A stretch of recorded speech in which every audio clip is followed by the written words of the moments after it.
Welcome to VAR India News Hour. Passwordless authentication reduces risk and improves user satisfaction. Rising cybersecurity threats have opened up a huge market for companies offering passwordless authentication services. One of the easiest ways to infiltrate an enterprise's computer network is through an employee's account, and more specifically through password phishing. The user provides some other form of evidence such as a fingerprint, proximity badge, or hardware token code. But the question is how passwordless authentication can help eliminate the bad actors and is being increasingly adopted by Indian financial, IT, retail, healthcare, and government services sectors. It also talks about how several corporates have deployed a zero-trust architecture for all its employees globally and their lacks of managed devices enabling them to access on-premise and cloud-based applications securely and seamlessly. An IBM survey says its Security X-Force survey showed that 82% of the 22,000 global respondents reuse their email and password combinations. At this time, the passive authentication market is expected to grow at a compound annual growth rate of 25.53% over the analyzed period to reach a market size of $3,089.319 million in 2026 from $628.831 million in 2019. Passive authentication is an advanced form of authentication under which the identification of the user is confirmed without the requirement of any additional specific actions for authentication. In this digital era, the majority of operations have turned to the online channel for better performance. From grocery, clothes, to accessory shopping, to banking and financial services, every industry has paved the way in online channels for a greater customer base. By 2030, India is expected to lead the growth of passwordless authentication in the Asia-Pacific market along with China and Japan.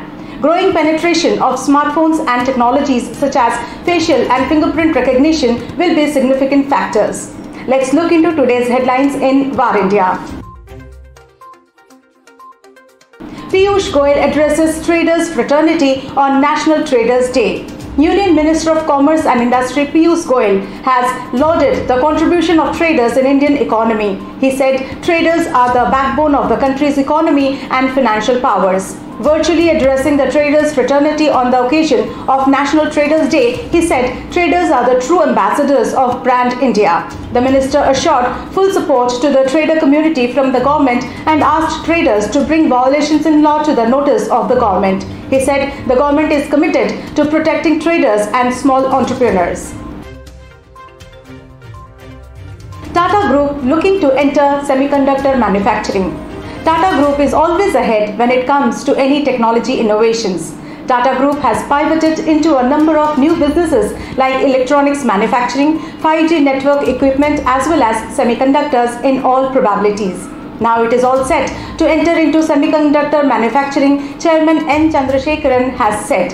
We have already set up a business to seize the promise of high-tech manufacturing of electronics, precision manufacturing, assembly and testing and semiconductors in the medium term, he added. He pegged the market opportunity of high-tech manufacturing of electronics at $1 trillion.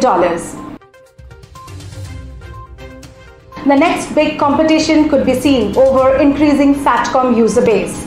India's SATCOM user base is going to reach up to 2 million by 2025, generating rupees 5,000 to 6,000 crores revenue annually, says ICRA. Satellite communication can also complement the existing network infrastructure by acting as a backhaul network. It has been further observed to be suitable for applications including the Internet of Things. Several other players including Bharti-backed OneWeb, Elon Musk's SpaceX, Amazon's Kuiper project are in the race for providing satellite broadband via the new generation low Earth orbit satellites in India. Sources said OneWeb has received a letter of intent, that is LOI, from the Department of Telecommunications for providing global mobile personal communications by satellite GMPCS services in the country. Indian startups space to see over 150 unicorns by 2025. From the starting of 2021 up to August this year, India has seen 20 startups achieve the unicorn status or private firms valued at $1 billion or more. By 2025, the Indian startup ecosystem is set to witness threefold growth in valuation and a substantial rise in the number of unicorns, which currently stands at 59. The number of startups will jump to 1 lakh in 2025 from about 55,000 currently, the report said. They will attract investments of a whopping $100 billion between 2021 and 2025, employ 32.5 lakh people and become the second largest ecosystem in the world after the United States, adding that India will be home to over 150 unicorns and India will become the world's second largest ecosystem after the US. Vulnerability found in Amazon's Kindle e-reader. The Kindle is the world's most popular e-reader. A team of researchers at security firm Checkpoint Research have found vulnerability in Kindle e-readers, one that could allow hackers to take over the device, delete data, and potentially gain access to Amazon account information. As per Checkpoint, it had disclosed the vulnerability to Amazon in February, and the company had since closed the security gap in a firmware update in April. The firmware automatically installs to devices that are connected to the internet.